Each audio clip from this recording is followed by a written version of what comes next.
Good evening मित्रांनो, मी विशाल अनिल धरणे तुम्हा सर्व स्पर्धा परीक्षात्मक अभ्यास करणाऱ्या विद्यार्थ्यांसाठी यूपीएससी आणि एमपीएससी मुख्यतः मेन्स ओरिएंटेड आपण आज लेक्चर घेणार आहोत। तर ते लेक्चर जो आहे ते मेन्स ओरिएंटेड असल्या कारणाने त्यामध्ये जे मेन्सला जे क्वेश्चन येतात ते क्वेश्चन कशा प्रकारे येतात किंवा त्यामध्ये डायरेक्टिव्ह वर्ड्स कोणते राहतात, ज्याला आपण कीवर्ड्स किंवा टेल एंडर्स म्हणतो, ज्याचा की अर्थ होतो प्रश्न जो आपल्याला दर्शवतो तो कोणत्या प्रकारे प्रश्न दर्शवतो किंवा त्या प्रश्नाकडून त्या प्रश्नाला विचारण्याची विद्यार्थ्याकडून उत्तर देण्याची काय भावना असावी किंवा कशा प्रकारे त्याने उत्तर लिहावे हे त्या शब्दामधून दर्शविले जाते। तर तसेच शब्द आपण काही शब्द इथे बघितलेले आहेत ज्याला आपण कीवर्ड्स टेल एंडर्स किंवा कीवर्ड्स म्हणतो। तर त्यामध्ये पहिला शब्द आहे इल्युसिडेट, इल्युस्ट्रेट, क्लॅरिफाय, त्यानंतर elaborate, explain, highlight, describe, enumerate, indicate, bring out, त्यानंतर criticise, evaluate, examine, analyse, prove that, substantiate, give argument, discuss, comment आणि गिव्ह अ सजेशन। तर मित्रांनो याचा हाच व्हिडिओ तुम्ही नक्की शेवटपर्यंत बघा जो की तुम्हाला मेन्स ओरिएंटेड पूर्णतः फायदेशीर ठरेल। कारण सर मित्रांनो हे शब्द जर का तुम्हाला कळाले नाही तर नेमकं उत्तर म्हणजे प्रश्नामध्ये विचारलेलं काय आहे आणि आपल्याला नेमकं प्रश्नामध्ये उत्तरामध्ये काय द्यायचं आहे किंवा आपण काय प्रश्नामध्ये एक्सप्लेन करू शकतो हे तुमच्या नाही लक्षात येणार। तर यासोबतच मी हा प्रत्येक शब्दाचा अर्थ तुम्हाला समजून सांगतो आणि त्याचबरोबर आपण यूपीएससीच्या मेन्स मध्ये या आधी आलेले या शब्दावरून क्वेश्चन जे आलेले आहेत ते क्वेश्चन सुद्धा मी देखील तुम्हाला सांगतो। तर मित्रांनो पहिला आपला वर्ड जो आहे तो इल्युसिडेट आहे। इल्युसिडेट यावरचा जो क्वेश्चन आलेला आहे मित्रांनो तो यूपीएससी 2018 GS2 म्हणजे जो पॉलिटी आणि गव्हर्नन्सचा सब्जेक्ट आहे त्यामध्ये आलेला आहे आणि क्वेश्चन अशा प्रकारचे विचारलेला होता मित्रांनो, elucidate the relationship between liberty and equality ensuring in the Indian constitution. यामध्ये हायलाइट करण्याचे दोन मुख्य फायदे हे आहेत वर्ड्स ज्यामध्ये लिबर्टी आणि इक्वॅलिटी आहे। लिबर्टी म्हणजे स्वातंत्र्य होते मित्रांनो आणि इक्वॅलिटी म्हणजे समानता। तर स्वातंत्र्य म्हणजे मर्यादित आणि जे आपण स्वातंत्र्य अनलिमिटेड म्हणतो किंवा अनलिमिटेड फ्रीडम जो म्हणतो ते अमर्यादित स्वातंत्र्य झाले। लिबर्टी म्हणल्याच्या नंतर त्यावरती स्टेटद्वारे काहीतरी रेस्ट्रिक्शन लावलेले जातात, रेस्ट्रिक्शन, तर त्याद्वारे ते स्वातंत्र्य आपले मर्यादित केले जातात। तर याचाच अर्थ होतो इल्युसिडेट म्हणजे तुम्हाला स्पष्टपणे असे नमूद करायचे आहे तुमच्या उत्तरामध्ये किंवा सविस्तरपणे समजून सांगायचे आहे की नेमकं लिबर्टी आणि इक्वॅलिटी या दोन मध्ये काय फरक आहे भारतीय संविधानामध्ये। त्यानंतरचा शब्द आहे मित्रांनो इल्युस्ट्रेट। इल्युस्ट्रेट या शब्दावरून आपल्याला क्वेश्चन आलेला आहे 2019च्या यूपीएससी मेन्स GS1 मध्ये। तर तो क्वेश्चन होता मित्रांनो illustrate the significance of the 42 amendment act, constitutional amendment act 1976 जी की 42वी संविधान घटना दुरुस्ती आहे जी 1976 मध्ये झाली। त्याद्वारे भारतीय सरनाम्यामध्ये समाजवादी शब्द जोडण्यात आला। तर अशा प्रकारचे विविध घटना दुरुस्ती आपल्या 1976 मध्ये झालेल्या आहेत ज्याला आपण मिनी कॉन्स्टिट्यूशन असे सुद्धा म्हणतो। तर याचा जो आहे इल्युस्ट्रेट हा मुद्दा स्पष्ट करा म्हणतो मित्रांनो, म्हणजे जो की तुम्हाला प्रश्नामध्ये दिलेला आहे की 42वी घटना दुरुस्ती कशा प्रकारे झाली आणि त्या मागचा उद्देश काय आणि त्यावेळेसची जी करंट अफेअर्स ओरिएंटेड जे पण न्यूज असेल त्या पण त्यामुळे इम्पॉर्टंट होतात मित्रांनो।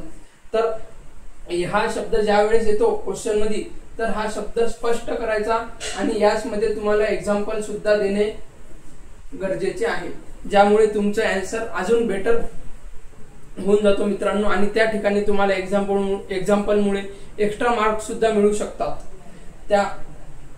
तसेच तुमचा नंतरचा शब्द आहे क्लॅरिफाय। क्लॅरिफाय याद्वारे प्रश्न आलेला आहे मित्रांनो यूपीएससी 2017 मेन्स मध्ये GS4 मध्ये, म्हणजे जो की इथिक्स, इंटिग्रिटी आणि ऍप्टिट्यूड आहे। तर यामध्ये आलेला आहे clarify the relationship between ethics and law. तर यामध्ये नेमका म्हणजे दोन कॉन्फ्लिक्ट ज्या ठिकाणी क्रिएट होतात मित्रांनो, relationship between ethics and law म्हणजे इथिक्स आणि लॉ मध्ये एकतर काय समानता आहे किंवा काय डिफरंट आहे यामध्ये हे आपल्याला दाखवायचं आहे। म्हणजे नेमका संभ्रम जे होतो, संभ्रम आपल्याला या शब्दासाठी मराठी शब्द आहे तर संभ्रम या दोघांमुळे काय तयार होतो आणि तो आपल्याला कशा प्रकारे दूर करता येईल हा आपल्याला त्या प्रश्नामध्ये दाखवायचा आहे. म्हणजे हा शब्द जिथं जिथं येईल तुम्हाला हा मराठीमध्ये संभ्रम हा शब्द लक्षात ठेवायचा आहे. त्याद्वारे सर शब्द येतो. नंतर नेक्स्ट शब्द इलॅबोरेट. इलॅबोरेट याद्वारे या कीवर्डद्वारे प्रश्न आलेला आहे 2021च्या UPSC मेन्स मध्ये GS2 यामध्ये. तर elaborate the significance of the 101st constitutional amendment act याद्वारे इलॅबोरेट या शब्दाद्वारे तुम्हाला हे इंडिकेट करायचं आहे यामध्ये या क्वेश्चन मध्ये की तुम्हाला या घटना दुरुस्तीद्वारे 101 जी अमेंडमेंट ऍक्ट झालेली आहे या घटना दुरुस्तीद्वारे नेमकं काय घटना दुरुस्ती करण्यात आली किंवा कशा प्रकारे संविधानात किंवा समाजात बदल घडवून आणण्याचा प्रयत्न केला गेलेला आहे हे तुम्ही या शब्दाद्वारे किंवा क्वेश्चन मध्ये इलॅबोरेट हा शब्द टाकल्यामुळे तुम्ही तिथे एक्सप्लेन करू शकता आणि यामध्ये पण तुम्हाला एक्झाम्पल देणे गरजेचं आहे. मित्रांनो तुम्हाला UPSCच्या प्रत्येक क्वेश्चन मध्ये हे एक्झाम्पल आणि मॅप हे टाकणे गरजेचे आहे कारण हे तुम्हाला एक्स्ट्रा मार्क्स देऊन जातात मित्रांनो. कारण आन्सर तर सर्वच जण लिहितात पण बेटर आन्सर ज्याचं म्हणजे जे आपली डिमांड ऑफ क्वेश्चन राहते ती एक्सप्लेन करण्याची जी स्किल डेव्हलप होते ती मॅप आणि तुमचे पॅराग्राफ वगैरे राहतात त्यामुळे होतात सर. तर याच नंतर तुमचा शब्द राहतो एक्सप्लेन.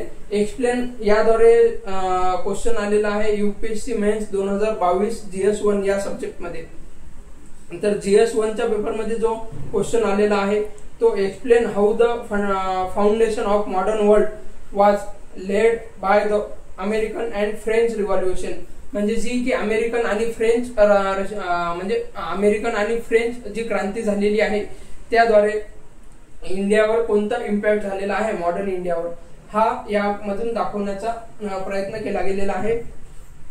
म्हणजे नेमकं आपल्याला त्यामागचा उद्देश आणि त्यामागचं कारण सांगायचं आहे की ही क्रांती कशामुळे झालेली आहे आणि या क्रांतीचा भारतावर आधुनिक भारताच्या जो हे झालेला आहे आधुनिक भारत डेव्हलप झालेला आहे त्यावरती मुख्यतः काय फरक पडलेला आहे किंवा काय इम्पॅक्ट पडलेला आहे. यामध्ये तुम्हाला कारणे त्यानंतर तुमचे प्रक्रिया परिणाम आणि निष्कर्ष हे या क्वेश्चन मध्ये इम्पॉर्टंट आहे आणि तसेच तुम्ही याला एक्झाम्पल देऊन सुद्धा मांडू शकता. यानंतरचा तुमचा वर्ड आहे हायलाइट. हायलाइट म्हणजे तुम्हाला एखाद्या गोष्टीला हायलाइट करायचं आहे किंवा त्या क्वेश्चन मध्ये जो शब्द विचारलेला आहे किंवा ज्या टॉपिक वरती तुम्हाला क्वेश्चन विचारलेला आहे तो टॉपिक तुम्हाला हायलाइट करायचा आहे आणि त्याच टॉपिक वरती तुम्हाला बोलायचं आहे. तर त्यामध्ये UPSCच्या मेन्स मध्ये आलेला आहे 2020 ला एक question highlight the role of the cooperative federalism in India. तर याद्वारे तुम्हाला फेडरलिझम इन इंडिया यावर हायलाइट करून या ओरिएंटेडच तुम्हाला त्यामध्ये आन्सर लिहायचा आहे आणि त्यामध्ये तुम्ही उदाहरणे सुद्धा टाकू शकता एक्झाम्पल ज्यामध्ये तुमचं नीती आयोग येईल त्यानंतर GST सुद्धा येऊ शकते. तर या अशा प्रकारचे तुम्ही एक्झाम्पल देऊन तुम्ही ते आन्सर बेटर करू शकता. त्यानंतर तुमचा शब्द येतो डिस्क्राईब. डिस्क्राईब या शब्दाचा अर्थ होतो मित्रांनो घटना किंवा प्रक्रिया जी झालेली आहे तिला सविस्तरपणे वर्णन करा किंवा सविस्तरपणे समजावून सांगा. तर यामध्ये क्वेश्चन आलेला आहे describe the salient features of Indian society. म्हणजे जी इंडियन सोसायटी आहे किंवा भारतीय समाज असे आपण त्याला म्हणू शकतो मराठीमधून. तर भारतीय समाजाची वैशिष्ट्ये जी आहे ती आपल्याला या क्वेश्चन मध्ये दाखवायची आहे ज्यासाठी आपल्याला डिस्क्राईब हा शब्द त्यांनी दिलेला आहे. त्यानंतर इन्युमरेट. इन्युमरेट या शब्दाचा अर्थ होतो यादी करा. यादी करा किंवा प्रत्येक मुद्दा समजावून सांगा विथ एक्झाम्पल. तर यावरती क्वेश्चन आलेला आहे मित्रांनो enumerate the salient features of representation of people act. जो ऍक्ट आपला होता 1951चा हा ऍक्ट कशासाठी आलेला आहे आणि का म्हणजे याला हे ऍक्ट आणण्यामागचा उद्देश काय किंवा त्याचे कारण काय तत्कालीन घटना तुम्ही एक्झाम्पल मध्ये देऊन सुद्धा ते तुम्ही स्पष्ट करू शकता. किंवा हा जो शब्द आहे मित्रांनो हा म्हणतो तुम्हाला यादी द्या. म्हणजे हा शब्द आल्याच्या नंतर आपले जे लोकप्रतिनिधी कायदा आहे 1951चा, त्यानुसार लोकप्रतिनिधी आपल्या समाजाला म्हणजे कशा प्रकारे जबाबदार राहतात किंवा लोकसभेला जबाबदार राहतात, किंवा एखादा नेता समजा भ्रष्टाचारामध्ये समोर आल्यास त्यावरती कशा प्रकारची कार्यवाही होते किंवा त्यांच्यावर जे मर्यादा लादलेल्या आहेत हे आपल्याला या कायद्याद्वारे त्यांच्यावर कारवाई करण्यात येते. अशा प्रकारे आपण इन्युमरेट या शब्दाला सुद्धा जाणून घेतलेला आहे. इन्युमरेट म्हणजे एका शब्दात सांगायचे गेले तर सविस्तर यादी द्या म्हणतात. त्यानंतर शब्द आहे मित्रांनो इंडिकेट. शब्द म्हणजेच कीवर्ड्स म्हणजे तुमचा डायरेक्टिव्ह वर्ड जो की तुमच्या प्रश्नाला थेट उद्देश देतो किंवा तुम्ही या प्रश्नामध्ये सेम अशा प्रकारचे उत्तर मेन्शन करणं गरजेचं आहे. कारण हे शब्द जर का तुम्ही मित्रांनो लक्षात नाही घेतले तर तुमच्या जो उत्तर आहे त्या उत्तराला वेगळी दिशा प्रदान होते. आणि या वर्षीचा जो पॅटर्न आहे जो की राज्यसेवेने MPSC राज्यसेवेने स्वीकारलेला आहे वर्णनात्मक पद्धतीने, त्या ओरिएंटेड आपण हा लेक्चर आजचे हे केलेले आहे मित्रांनो.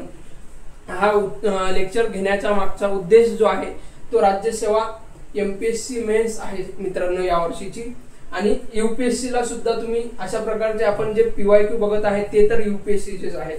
म्हणजे UPSC मध्ये हमखास अशा प्रकारच्या या शब्दावरून प्रश्न विचारलेले आहेत.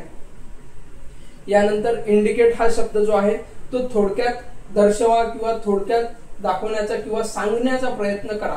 म्हणजे इंडिकेट म्हणजे एका शब्दाला आपण जे डायरेक्शन दिलेले राहतात आपल्या टू व्हीलर बाईकला किंवा इंडिकेटर दिलेलं राहते तर तुम्ही त्याद्वारे निदर्शनास आणून देता दुसऱ्या म्हणजे समाजाच्या, किंवा आम्ही या ठिकाणी या परिसराकडे किंवा या ठिकाणी जाण्याचा प्रयत्न करत आहे. तशाच प्रकारचं तुम्हाला उत्तरामध्ये सुद्धा मेन्शन करायचं आहे, किंवा आम्ही या शब्दाद्वारे हे इंडिकेट करून दाखवतो की तुम्हाला नेमकं उत्तरामध्ये काय हवं आहे. आता संकेत द्या असा या शब्दाचा मराठी अर्थ होतोय.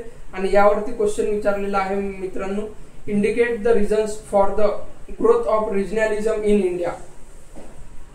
तर यामध्ये तुम्हाला मुख्य कारणांची यादी करायची आहे आणि ती प्रश्नामध्ये दाखवायची आहे. त्याद्वारेच तुम्हाला इंट्रो, मेन बॉडीमध्ये प्रश्नाची यादी आणि त्यानंतर कन्क्लुजन. त्यानंतर मित्रांनो शब्द आहे आपला ब्रिंग आउट. ब्रिंग आउट याद्वारे प्रश्न आलेला आहे. Bring out the significance of 73rd amendment act and 74th amendment act, constitutional amendment act. याद्वारे हा शब्द हे ब्रिंग आउट म्हणजे या शब्दाचा अर्थ होतो की उजागर करा.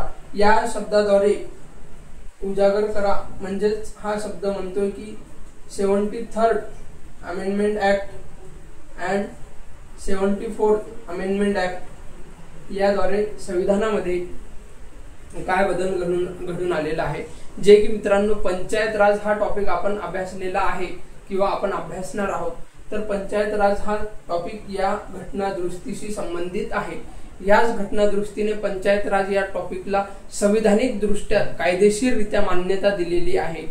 कारण जे की महाराष्ट्रामध्ये आपल्याला त्रिस्तरीय म्हणजे अखंड भारतामध्ये दिसतंय, परंतु मित्रांनो जे भारत आपण राजस्थानमध्ये जर का राजस्थान MP मध्ये जर का बघितले तर तिथं द्विस्तरीय जी रचना आहे शासनाची ती बघितलेली आहे. परंतु आपल्या महाराष्ट्रामध्ये त्रिस्तरीय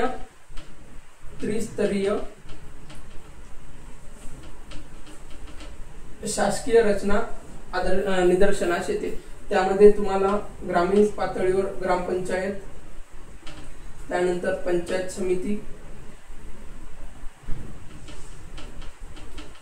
आणि जिल्हा पातळीवर जिल्हा परिषद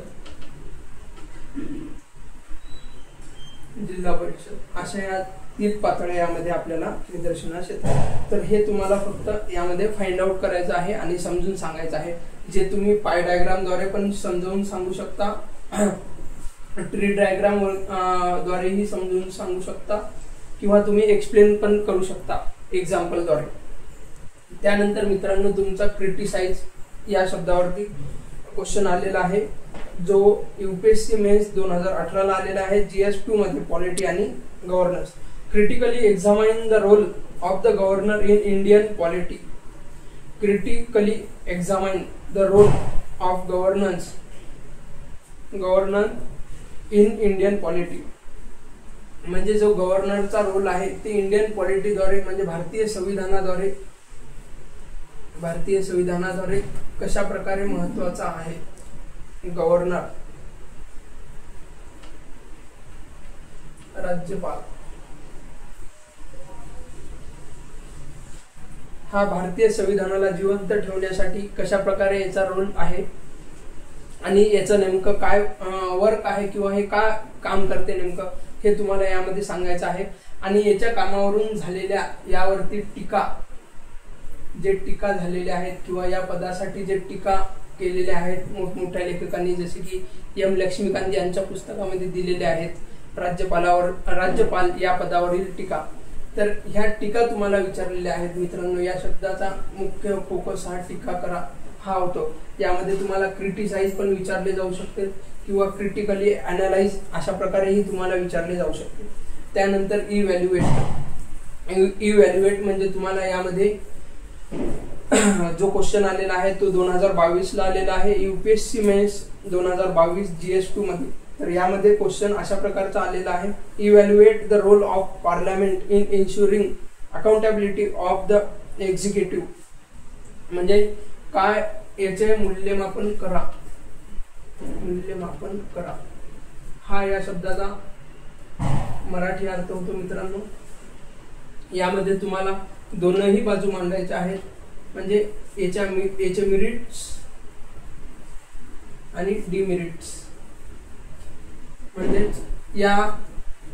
या प्रश्नामधून तुम्हाला जी अकाउंटेबिलिटी आहे parliament, evaluate the role of parliament ensuring accountability of executive, म्हणजे एक्झिक्युटिव्ह जी कार्यकारी प्रणाली आहे आपली त्याद्वारे कोणते मेरिट्स म्हणजे काय फायदे झालेले आहेत आणि काय निगेटिव्ह म्हणजे काय बेनिफिट नाही झालेले आहे किंवा ज्यामुळे आपल्याला काही प्रमाणात नुकसान झालेले आहे ते तुम्हाला या क्वेश्चन मध्ये दाखवायचे आहेत, जे की पार्लमेंटमुळे झालेले आहेत। आणि त्यानंतर मित्रांनो एक्झामाइन हा शब्द आहे। तर एक्झामाइन म्हणजे विश्लेषण करा। तर याद्वारे प्रश्न आलेला आहे मित्रांनो, examine the role of the supreme court in strengthening of the doctrine of separation of power, म्हणजे जो सत्ता विभाजनाचा जो सिद्धांत आहे मित्रांनो, सत्ता विभाजनाचा जो सिद्धांत आहे तो कशा प्रकारे भारतातला म्हणजे एकनिष्ठ ठेवण्यात किंवा एक अखंडता प्रदान करण्यामध्ये त्या सिद्धांताचा काय रोल आहे भारतामध्ये, त्याद्वारे हे तुम्ही एक्सप्लेन करू शकता किंवा याचे विश्लेषण देऊ शकता। यामध्ये पण तुम्हाला एक्झाम्पल किंवा मॅप काढण्याची संधी आयोगाने यामध्ये तुम्हाला दिलेली आहे। कारण मित्रांनो एक्झाम्पल आपल्याला ज्या ठिकाणी एक्झाम्पल आणि मॅप काढू शकता त्या ठिकाणी तुम्ही आवश्यकरित्या मॅप आणि एक्झाम्पल देणे गरजेचे आहे। कारण हेच म्हणजे हाच जो स्कोअर आपण म्हणू शकतो, हाच तुमचा स्कोअर एरिया आहे ज्यामध्ये तुम्ही स्वतःचे मार्क्स इन्क्रीज करू शकता। त्यानंतर मित्रांनो अनालाइज म्हणजे या पण शब्दाचा अर्थ विश्लेषण करा अशाच प्रकारचा होतो। तर या कीवर्ड वरून तुम्हाला क्वेश्चन आलेला आहे यूपीएससी 2020 GS3 मध्ये, analyse the multi dimensional challenges posed by terrorism in India. मित्रांनो एकदा क्वेश्चन परत एकदा बघा, analyse the multi dimensional challenges posed by terrorism in India. Terrorism म्हणजे आतंकवाद,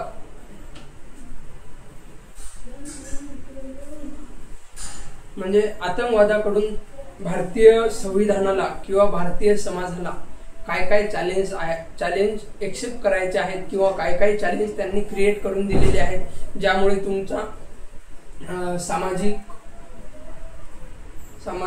आर्थिक, राजकीय विकास स्थगित होतो। एकंदरीत याचा विचार केला गेला मित्रांनो तर आपली आर्थिक आणि सामाजिक विपरीत परिस्थिती निर्माण होते। कारण आतंकवाद हा आपल्याला मुख्यतः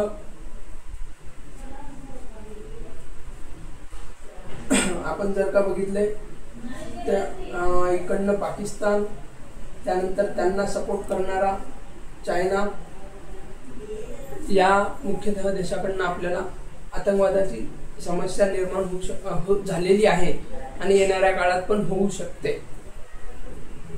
तर मित्रांनो हे आपल्याला यामध्ये एक्सप्लेन करायचं आहे कशा प्रकारचे झालेले आहे, समजा आतंकवादामुळे आपल्यावरती काय परिणाम झालेले आहे आणि त्यावरचे मित्रांनो यामध्ये वे फॉरवर्ड तुम्हाला देणे पण गरजेचे आहे, कारण ह्या समस्या न होण्यासाठी तुम्ही नेमके काय उपाय सुचवसाल हे आयोगाकडून तुम्हाला मेन्शन आहे। कारण उद्याला तुम्ही एक अधिकारी झाल्याच्या नंतर तुम्हाला ह्या समस्या सोडवण्यासाठीच कार्य करायचे आहे हे मित्रांनो यामधून ओळखण्याची गरज आहे। कारण हा शब्द तुम्हाला दिलेला नसेल की बा तुम्ही या ठिकाणी उपाय सुचवा, पण तुम्हाला या ठिकाणी उपाय सुचवायचे आहे, कारण आयोग तुम्हाला त्यासाठीच म्हणजे सर्व्हिस मध्ये घेत आहे की बा तुम्ही जी कंडिशन आज भारतामध्ये निर्माण झालेली आहे त्यावरती तुम्ही काहीतरी सोल्युशन काढलेलं पाहिजे आणि भारताला अखंडरित्या सविस्तरपणे एकात्मिक स्वरूपात जोडून ठेवण्याचे किंवा इंटिग्रिटी जे आपण शब्द म्हणतो संविधानाच्या प्रिएम्बल मध्ये, प्रस्तावनेमध्ये, सरनाम्यामध्ये, ते आपल्याला जपून ठेवता आला पाहिजे मित्रांनो। यानंतर तुमचा प्रूव्ह दॅट हा शब्द आहे। प्रूव्ह दॅट हा शब्द मुख्यतः मित्रांनो तुम्हाला एसे मध्ये विचारला जाऊ शकतो, एसे मध्ये विचारला जाऊ शकतो किंवा GS4 मध्ये विचारल्या जाऊ शकतो। GS4 मध्ये मित्रांनो म्हणजेच इथिक्स, इंटिग्रिटी आणि ऍप्टिट्यूड। तर तुम्हाला एसेचा मी एक PYQ सांगतो मित्रांनो, prove that the technology is the double edged swords. तर यामध्ये तुम्हाला या क्वेश्चन मध्ये तुम्हाला तर्क,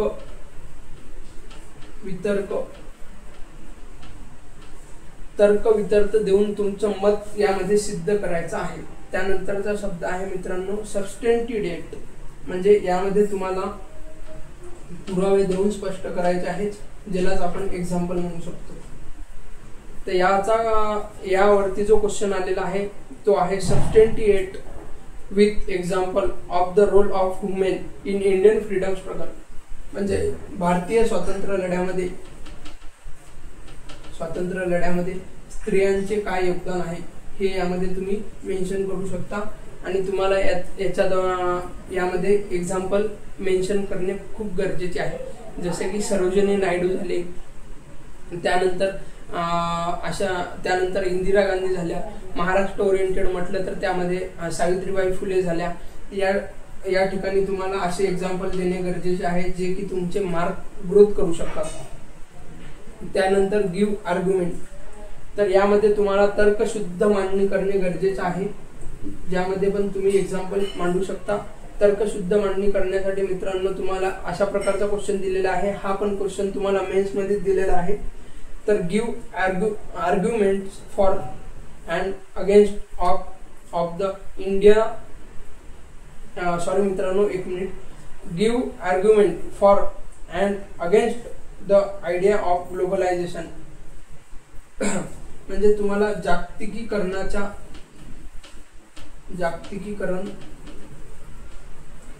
याद्वारे तुम्हाला आर्ग्युमेंट म्हणजे तर्कशुद्ध मांडणी करायची आहे। जागतिकीकरणावरती म्हणजे तर्कशुद्ध म्हणजेच यावर ग्लोबलायझेशनचे जे बेनिफिट आहेत किंवा ज्याला आपण मेरिट किंवा डिमेरिट म्हणू, हे याची तुम्हाला यामध्ये आर्ग्युमेंट म्हणजे याची तुम्हाला चर्चा करून सविस्तररित्या हे मांडणी, तर्कशुद्ध मांडणी करायची आहे। यामध्ये पण तुम्हाला एक्झाम्पल देणे गरजेचे आहे, ज्याची तुम्ही मांडणी दोन्ही प्रकारे करू शकता।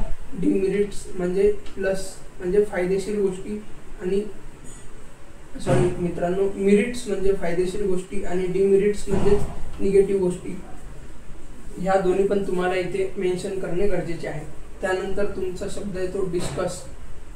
डिस्कस म्हणजे मित्रांनो याचा अर्थ सर्वांनाच माहिती राहतो, चर्चा करायची आहे क्वेश्चन मध्ये, याचा पण अर्थ असाच होतो की या गोष्टीमुळे आपल्याला काय फायदे झालेले आहेत, काय निगेटिव्ह झालेले आहे आणि आणि याच्यामध्ये तुम्हाला उपाययोजना म्हणजे ज्याचा वे फॉरवर्ड देणे पण गरजेचे आहे। असा याद्वारे क्वेश्चन आलेला आहे UPSC मेन्स 2021 GS2 मध्ये, discuss the challenges to cooperative federalism. यामध्ये कोऑपरेटिव्ह फेडरलिझम इन इंडिया याद्वारे तुम्ही सकारात्मक प्लस नकारात्मक प्लस याच्यावरील उपाययोजना हे तुमच्या उत्तरामध्ये मेन्शन असणं गरजेचं आहे। त्यानंतरचा शब्द आहे मित्रांनो कमेंट, टिप्पणी करा। याद्वारे तुमचे स्वतःचे मत जाणून घ्यायचे आहे आयोगाला। तर याद्वारे क्वेश्चन आलेला आहे मित्रांनो UPSC मेन्स 2022 मध्ये, GS2 मध्ये ज्युडिशियल ॲक्टिव्हिजम म्हणजे न्यायालयीन सक्रियता हा याला मराठीतून कीवर्ड आहे. न्यायालयीन सक्रियता. Judicial ॲक्टिव्हिजम has lead the strengthening of democracy in India. म्हणजे ज्युडिशियल ॲक्टिव्हिजम न्यायिक सक्रियता याद्वारे संविधानिक रक्षण किंवा ज्याला संविधानिक स्ट्रेंथिंग म्हणजे त्याला संविधान पॉवरफुल करण्यासाठी न्यायिक सक्रियता कशा प्रकारे मदतगार ठरू शकते हे याद्वारे तुम्हाला तुमचे स्वतःचे मत यामध्ये क्वेश्चन मध्ये द्यायचे आहे, जे की तुम्ही एक्झाम्पल विथ मॅप या मॅप मध्ये तुम्ही जे ज्युडिशियल आपले स्ट्रक्चर आहे ते मेन्शन करू शकता. यामध्ये पाय डायग्राम, ट्री डायग्रामचा तुम्ही उपयोग करू शकता. त्यानंतरच तुमचा नेक्स्ट आणि शेवटचा आपला जो कीवर्ड आहे टेलेंडर्स आहे किंवा डायरेक्टिव्ह वर्ड्स आहे, जे तुम्हाला UPSC MPSC mains answer writing मध्ये महत्त्वपूर्ण आहे. तो आहे गिव्ह अ सजेशन. यामध्ये तुम्हाला सूचना द्या किंवा उपाय किंवा शिफारस सुचवा अशा प्रकारचे नेमके हा उपदेश तुम्हाला या क्वेश्चन मधून देण्याचा प्रयत्न आयोग करत आहे. तर याद्वारे क्वेश्चन विचारलेला आहे UPSC मेन्स 2019 GS3 मध्ये, जो की इकॉनॉमिक्स, एन्व्हायरमेंट, इंटरनल सिक्युरिटी अशा प्रकारचे सब्जेक्ट त्यामध्ये मेन्शन आहेत. Suggest measures to curb fake news in India.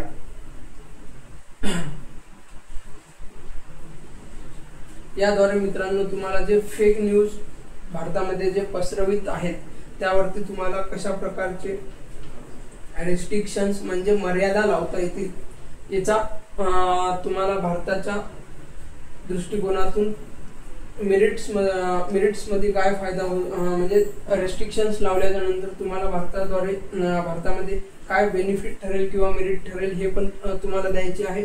या ओरिएंटेड तुम्हाला यामध्ये सूचना द्यायच्या आहेत, जे की आपण त्याला म्हणू शकतो वे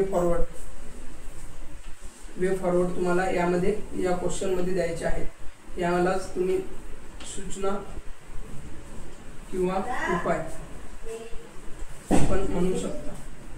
अशा प्रकारचा मित्रांनो आजचा हा व्हिडिओ आपला कंप्लीट झालेला आहे, ज्यामध्ये आपण UPSC mains, UPSC plus MPSC mains answer रायटिंगचे यामध्ये कीवर्ड्स डिफाइन केलेले आहेत, ज्यालाच आपण डायरेक्टिव्ह वर्ड्स पण म्हणतो, कीवर्ड्स पण म्हणतो आणि टेलेंडर्स पण म्हणतो.